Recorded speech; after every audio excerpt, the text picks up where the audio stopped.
All right, so today I'm talking about the benefits of the short throw shifter.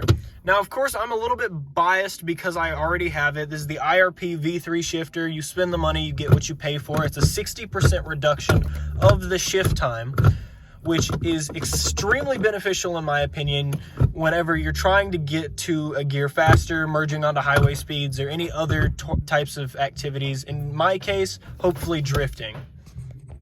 All right, so here I have a Mazda with the stock shift. As you can see, it has a lot of play. You go into first, you go into second, you go into third, you go into fourth, you go into fifth, you go into sixth. This doesn't have sixth, this is a 5-speed. But as you can see, you go into gear and it has all this wiggle room. You can barely tell which gear you're in. It feels like every gear is neutral. Neutral, of course, has a lot more play, but going into gears is sloppy and inefficient. It works for an economy car whenever you're willing to take your time, but in something a bit faster. But as you can see, in gear, there is almost no wiggle room. There's a little bit of wiggle room, but nothing substantial. You go into gear, you drop it, drop, drop, drop, drop. All 6 gears like it's not even there.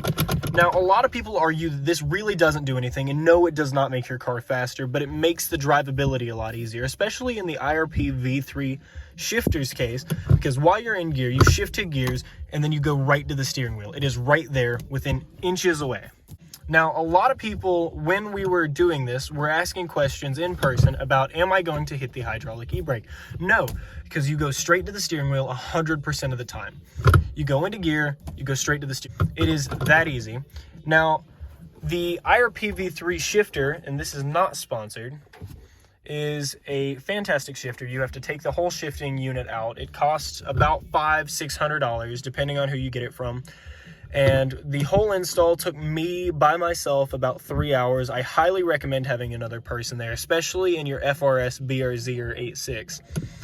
It is 100% worth it though. Now, I really hope that this video was really beneficial to anyone out there thinking about getting themselves a new shifter.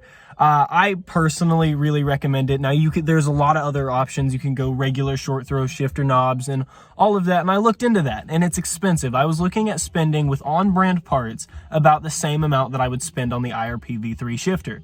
It is the best in their class, the least clunky, and it comes with a noise reduction kit. I cannot stress this enough. Whenever you're doing a modification, spend the money and do it right.